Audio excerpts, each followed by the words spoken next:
We could all use some encouragement. And I've got some good news for you. Welcome to 5 Minutes with Mark.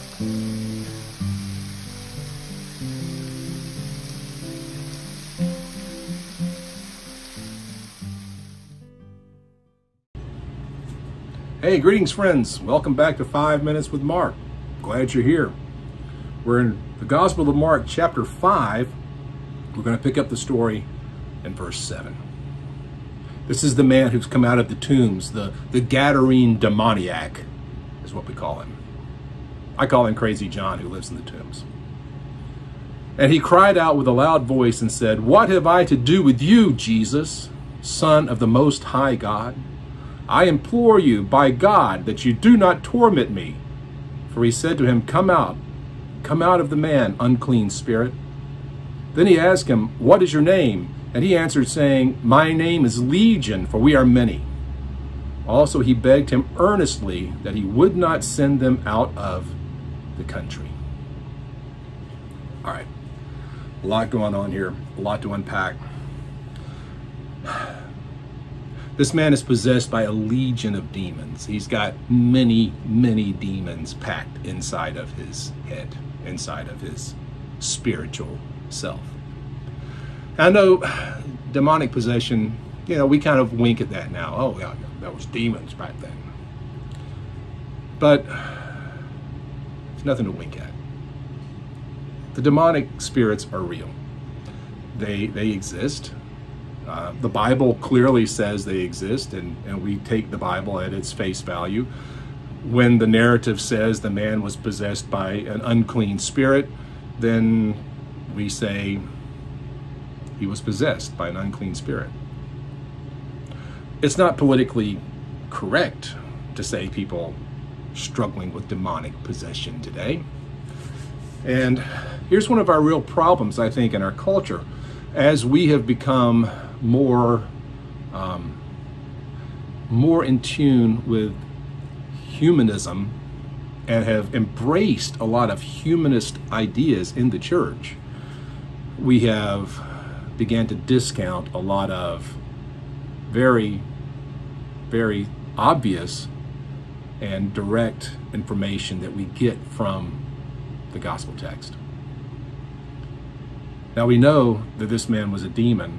He was possessed by demons because the demons knew Jesus.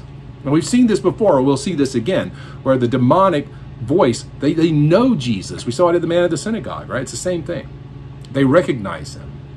When he's at the seashore casting out, and many demons, they called him by his name, and he forbade them to speak, right? We've seen this over and over. Happens again. What are demons? Well, there's a lot of thought about that. We know that Lucifer rebelled against God, and a third of the angels of heaven were kicked out with him. And the idea a lot of people have is that the demonic spirits, the demons, are the fallen angels. They're the fallen ones who fell with Lucifer, who became Satan, the adversary, and these are his followers, his minions, if you will. And they have spiritual power. That's a really good guess. I'm comfortable with that idea. I'm not sure. Maybe there's something else. But I don't believe that God intentionally created fallen spiritual beings. So I am comfortable with the idea that these are spiritual beings who were created perfectly and then rebelled and then became tormentors of men. Because how do you really attack a father? You hurt a father most by hurting his children. And what we see here is a child who's created in the image of God, just like we all are, who is loved by the Father as we all are, who is being tormented day and night by not one, but many demonic spirits. But those demonic spirits know who Jesus is, Son of the Most High God. And they implore him by God that you do not torment me. Don't torment me, Jesus, because Jesus said, come out of the man, unclean spirit. See, Jesus had authority over these spiritual beings. And then they had this little interesting thing. Verse 10, and he begged him earnestly that he would not send them out of the country. I like the way the tense changes in that. Did you catch that?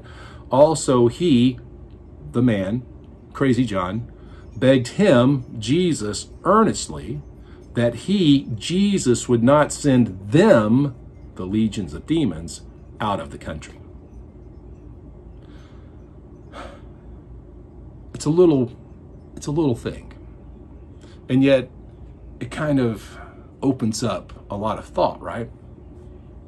Because there is this idea that these evil spirits, these demonic beings, occupy physical space, locations. We know there are places that seem to have great demonic activity. There are places I have been that felt evil. There are places I have walked that you could feel the spiritual tension, the spiritual darkness around you. Haiti is one of those places. And so the idea that the demons are begging Jesus not to send them out of the area. We don't want to go out of this region. This is where we are. We found a host. We don't want to leave the area. And it kind of makes you think about where we live, where you live. What spiritual forces exist and coexist with us in the area we live in? How powerful are they? How influential are they? What kind of control and manipulation do they employ? When you see that guy who looks like, the crazy guy on the corner, is he crazy or is he being controlled by a dark spirit? I don't know. I do know that we have a mental health crisis in this country. And we have a spiritual health crisis in this country. And I can't help but believe those two things are connected. And that if we could address the spiritual health of our society, the mental health of our society would improve. Instead, we just try to medicate people into some kind of numbness. And we don't actually have the answers for their mental health issues. I know that from experience. So, big thought for the day. The demons know who Jesus is. This man is drawn to him, and the man falls down and worships him. And then the demons begin begging for mercy from Jesus, Son of the Most High God. That's the world we live in. Filled with broken people, evil spirits, and the Son of the Most High God, who has power and authority over all of it. And we serve him. Keep that in mind. We'll be back tomorrow. See you then. I hope you're enjoying this Bible study, this quick devotion.